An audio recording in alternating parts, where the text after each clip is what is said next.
स्वागत है। अभी यहाँ पे हमारे डीडीसी साहब भी आए हुए हैं, एडीसी साहब भी आए हुए हैं। सब लोगों ने मुझे लगता है अपने मन की सारी बातें निकाल दी। कोई बोल रहा था कि मेरे को डर लगता है मेरे ऊपर कोई एक्ट लगा दिया जाएगा अगर मैं बोलूंगा। मुझे लगता है कि आपने तो सारे मन की अपनी बातें लगा दी, कोई एक्ट तो नहीं लगा है और ना लगने वाला है, क्योंकि हम एक आज़ाद और डेमोक्रेटिक मुल्क में रहते हैं और यहाँ पे सबको अपनी स्पीच की आज़ादी है। अभी अलग अलग मसले बताए, दो तीन चीज़ों के ऊपर पहले बता देता हूँ, उसके बाद ये जो नॉइज और डस्ट का और ब्लास्टिंग का इशू है इसके ऊपर आ जाते हैं। एक जो बताया गया कि आरआर प्लान में डिले क्यों हुआ, तो पहले जो आरआर प्लान था जिसमें शायद आपको जीवीके ने ये भी बोला होगा कि हम आपको 10,000 12,000 रुपए का रेंट अलाउंस भी दे देंगे, वो जो आरआर प्लान था उसमें एक घर को कितना 1.5 लाख, पुराने वाले आरआर प्लान में एक घर को कितना पैसा मिलता था? हाँ, लेकिन एक कंपनी को आरआर प्लान में कितना पैसा मिलता था? कहने का मेरा मतलब है कि पुराने वाले आरआर प्लान में एक घर को 1.5-2 लाख रुपया मिलता था।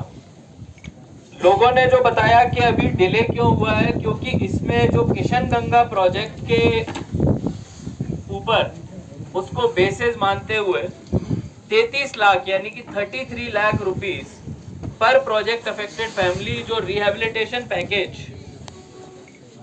पहले 5 लाख था, अब पहले 5 लाख था, 1.25 लाख। अभी आरआर प्लान में जो भी फैमिलीज हैं उनकी लैंड और स्ट्रक्चर का पैसा तो अलग, उसके अलावा जो पैसा मिलेगा वो 33 लाख रुपीस पर फैमिली मिलेगा।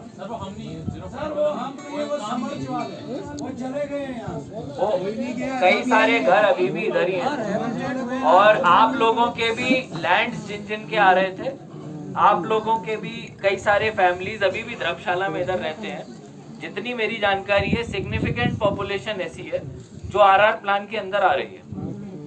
तो ये उसका एक रीजन ऑफ डिले है कि अमाउंट जो आरआर प्लान कॉम्पनसेशन का था कई गुना बढ़ा के, ऑलमोस्ट 20 गुना बढ़ा के करना था और उसमें अलग अलग पैरामीटर्स को हमने ठोस सबूत के साथ रखना था कि इसीलिए इतना पैसा दिया जाए।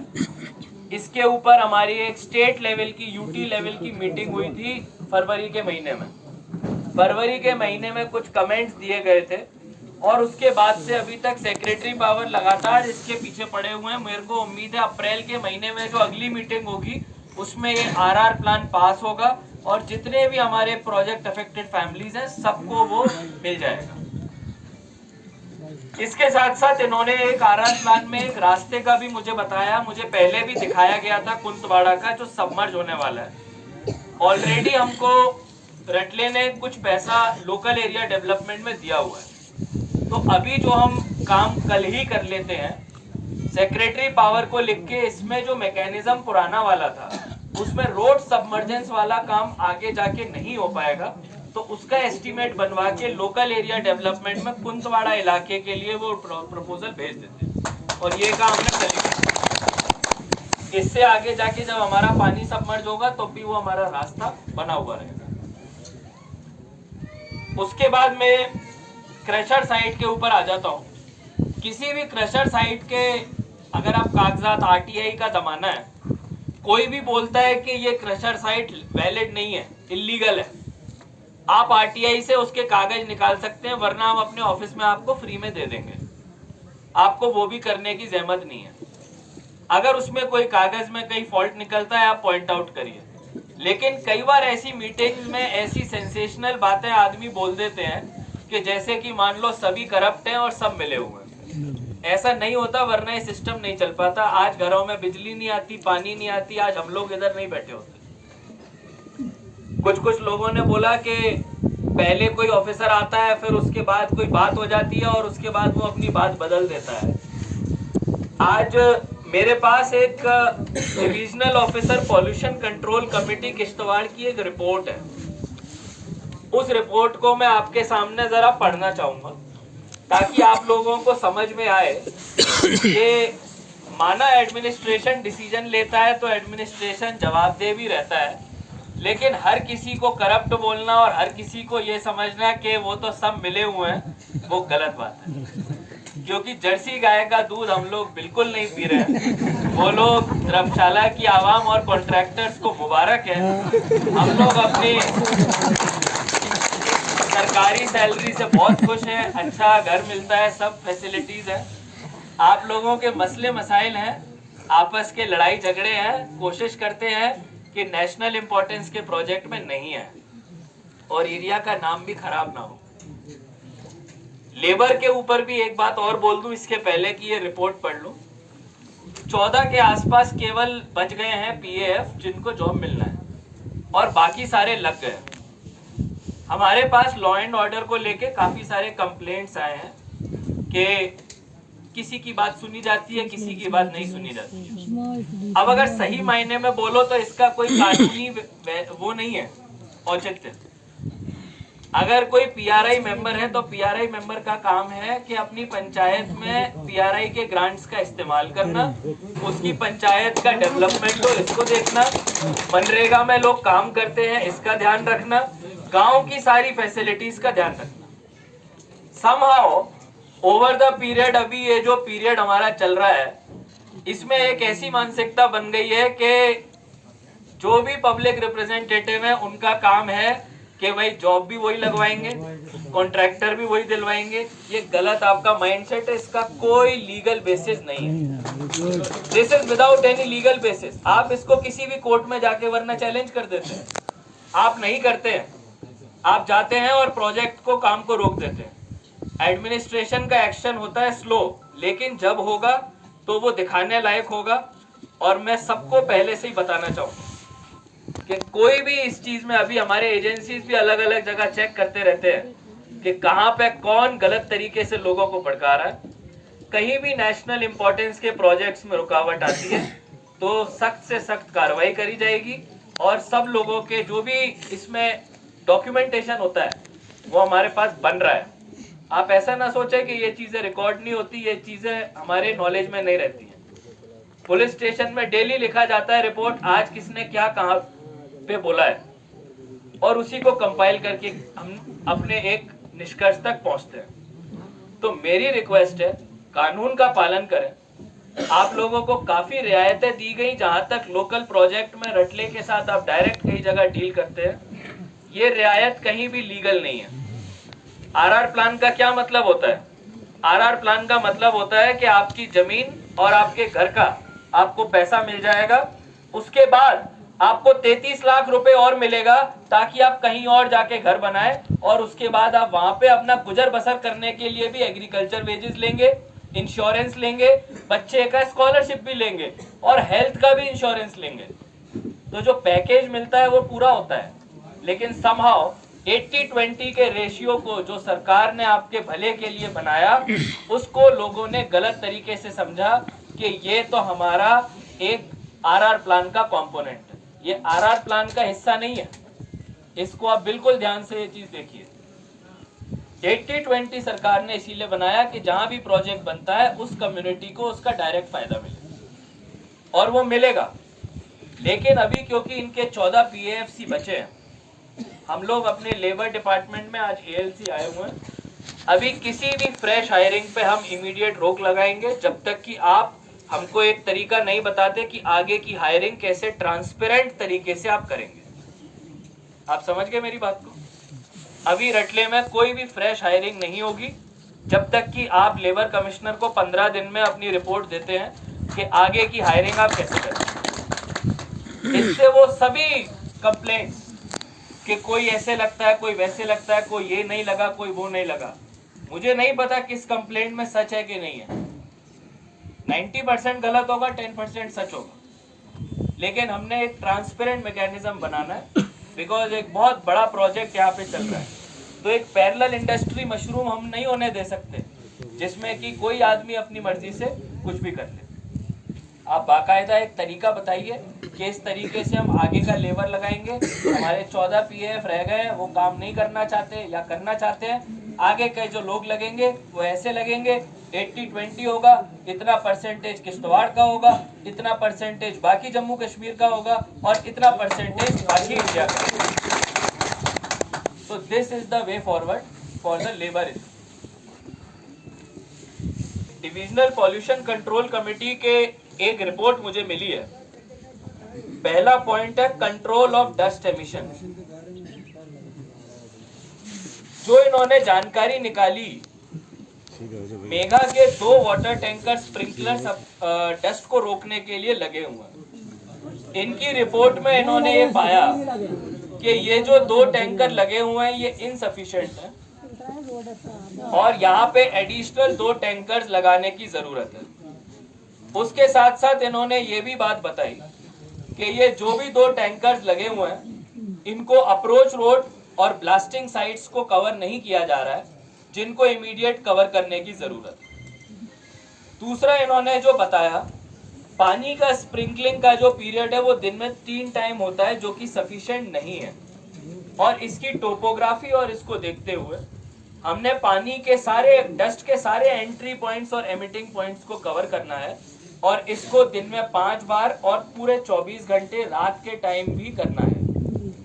उसके बाद इन्होंने जो बताया कि पानी के स्प्रिंकलिंग का एक रिकॉर्ड रखना है और इस रजिस्टर को डेली बेसिस पे ऑथराइज सिग्नेटरी ऑफ मेघा से साइन करवाना है और इंस्पेक्शन करवाना है। इसके बाद इन्होंने डस्ट जो आपके CGI शीट और एनक्लोजर्स होते हैं जो हमारे क्रशिंग प्लांट्स और बैचिंग प्लांट्स पे लगने चाहिए, उनमें डेफिशिएंसीज बताई हैं। उसके साथ साथ यहाँ पे जो प्लांटेशन ड्राइव होना चाहिए था एक बायो बफर बनाने का, उसके ऊपर भी अपनी आपत्ति बताई है। Assessment of air and noise and water pollution, आसपास की एयर के सैंपलिंग के लिए इन्होंने बताया कि मेघा 6 महीने में एक बार एक सैंपल लेती है, जो कि सफिशिएंट नहीं है। वर्क साइट पे सही तरीके से अगर हमने पॉल्यूशन को कंट्रोल करना है तो एटलीस्ट 1 महीने में एक बार इसका सैंपल करना चाहिए और उसके साथ साथ जो सैंपल करने के लिए रेट्रोफिटिंग एमिशन कंट्रोल डिवाइस हैं उनको DG सेट्स के साथ लगाना चाहिए। और इसमें कुछ मशीनें इन्होंने बताई जो कि हमारे पूरे समय चलते रहने चाहिए। जो नॉइज पॉल्यूशन की इन्होंने बात बताई, उस पे इन्होंने बोला है कि हमारे जितने भी ब्लास्टिंग के साइट्स होते हैं वहां पे क्या नाम होता है, क्या लगाना होता है,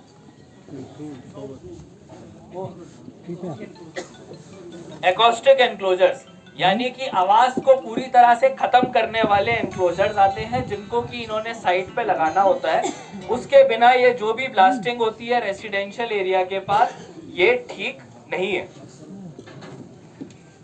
जो इन्होंने नॉइज पोल्यूशन और साउंड पोल्यूशन की मशीनों के बारे में बताया है, वो भी बोला है कि सारी की सारी प्रोजेक्ट साइट पे है जो कि सेटिस्फैक्टरी नहीं है और ये सारी मशीनें रेसिडेंशियल एरियाज में भी रहनी चाहिए जहाँ पे कि लोग अपना गुजर बसर करते हैं और जहाँ बच्चे और स्कूल हैं, ताकि जो पोल्यूशन हम नॉइज और एयर का देखते हैं वो वहाँ भी रियल टाइम में मॉनिटर हो पाए। हेल्थ मेजर्स में मैं अपनी तरफ से भी बताऊंगा, जो आपने डेंटल डॉक्टर लगाया है वो सफिशिएंट नहीं है। आपने एक full time medical MBBS doctor लगाना है जो आपका प्रीवियस टाइम से पेंडिंग है।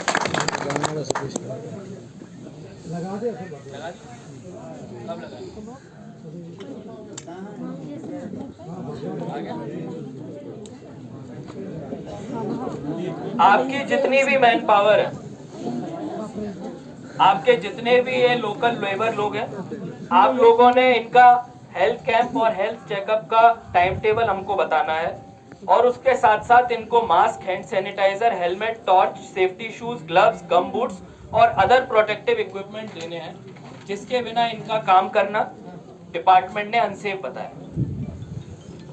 एक पॉइंट इन्होंने मग डिस्पोजल के भी ऊपर भी बोला है दैट अभी का जो साइट है उसमें अनसाइंटिफिकली अनप्लान्ड मैनर में वाटर बॉडी चेनाब में जो पानी का इशू है वो एड्रेस करना है इमीडिएटली। मग डिस्पोजल साइट हमने बनानी है और कोई भी स्पिलेज अगर होता है तो उसके लिए कंपनी को आंसरेबल होता है। लास्ट जो पॉइंट है सॉलिड वेस्ट मैनेजमेंट का, इन्होंने डायरेक्ट किया है कि सारे वेस्ट को जो आपका डिस्पोज ऑफ होता है आपने उसको साइंटिफिकली STP में लेके जाना है और उसको डिस्पोज ऑफ करना है। अगर आप इधर एसटीपी नहीं बनाते हैं तो आपका नियरेस्ट जहां भी आपको एसटीपी मिलता है आपको वहां पे उसको लेके जाना। तो ये इन्होंने 5 पॉइंट्स बताए। अभी यहाँ पे काफी सारे पब्लिक लोगों की डिमांड थी कि हम लोगों को यहाँ से शिफ्ट किया जाए, यहाँ पे हम लोगों को नहीं रहना, 1 साल बाद हमको बुलाया। सरकार काम करती है कानून से। जब भी कोई कंपनी पॉल्यूशन पहुंचाती है, लोगों के घरों में क्रैक्स लाती है, नॉइज पॉल्यूशन करती है, एयर पॉल्यूशन करती है, डिविजनल पॉल्यूशन कंट्रोल बोर्ड की जैसी ये रिपोर्ट आई है, एक ट्रांसपेरेंट रिपोर्ट बनाई जाती है।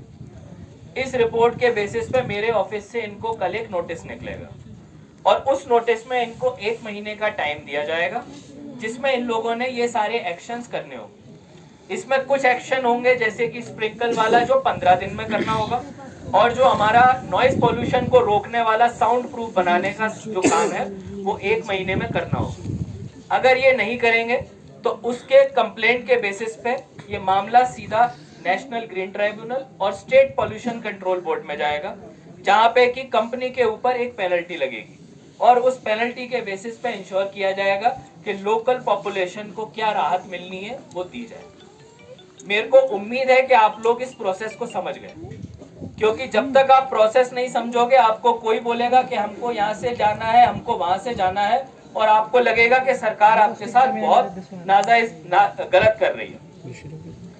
एक तरीका है, हम उस तरीके के साथ चलेंगे और जितना भी ऑनेस्टी के साथ अगर आप हमारे साथ हो तो आप भी हमारा इसमें साथ दोगे, क्योंकि हर चीज को जर्सी गाय नहीं बनाना। अभी ये नया सिस्टम नहीं चालू कर देना है कि भाई हम तो पहले 10,000 रुपए का रेंट था, अभी हमने 50,000 रुपए के रेंट पे जाना है and this is the solution. सरकार का ऑलरेडी ऐसे जो सिचुएशन होते हैं, ये कोई पहला प्रोजेक्ट नहीं है जिसमें पॉल्यूशन हो रहा है। सरकार के ऐसे जो प्रोजेक्ट्स होते हैं जिनमें पॉल्यूशन होता है उसके लिए बाकायदा ये प्रोसेस बना हुआ है और हम उसमें आपके साथ ऑनेस्टली आंखों में आंख डाल के आज ये बात कह रहे हैं। अगर 1 इंच भी करप्शन होता, 1 इंच भी लगता कि कोई और मन में बात है, तो ये आज बात आपको मैं रिपोर्ट आपके सामने रीड आउट करके नहीं बताता। तो अब हमारा दायित्व बनता है, जिम्मेदारी बनती है कि इसको अपने अंजाम तक पहुंचाया जाए, क्योंकि यहाँ पे लेडीज आई हुई हैं। मेरे को उम्मीद है लेडीज से कि आप लोगों के घर के और बच्चों की बात है, तो इसमें किसी और इंटरेस्ट को आप मत आने। आपका अल्टीमेटली मेन एम है अपने घर को बचाना, नॉइज से बचाना, पॉल्यूशन से बचाना, है ना। और वो हम इस प्रोसेस के थ्रू करके दिखाएंगे और आज उसका जो एक शुरुआती स्टेप है मैंने आपको इस रिपोर्ट के बेसिस पे दिखा दिया है। लेबर वाले इशू के ऊपर भी मैं आपको बता चुका हूँ। मुझे लगता है ब्लॉक दिवस तो नहीं हुआ, प्रोजेक्ट दिवस हुआ है, लेकिन ज्यादातर इश्यूज को हमने एड्रेस किया है। अभी कुंतवाड़ा साइड थोड़ी देर चलेंगे हम लोग, कांडनी ओली रोड पे काम चल रहा है, तो उसको भी देख के आएंगे। जितने भी आपके मसले मसाइल होते हैं उसका एक डेमोक्रेटिक तरीका होता है। समहाउ सोसाइटी को एक डायरेक्शन ये ना दिया जाए कि हर चीज का सॉल्यूशन स्ट्राइक है, हर चीज का सॉल्यूशन एंटी सोशल काम है, क्योंकि यहाँ पे यंग जनरेशन है, ये यंग जनरेशन मिसगाइड होगी तो आगे जाके इनका फ्यूचर खराब होगा। मैंने आपको बता दिया लॉ के हिसाब से किस इलेक्टेड रिप्रेजेंटेटिव का, किस गवर्नमेंट रिप्रेजेंटेटिव का क्या काम है।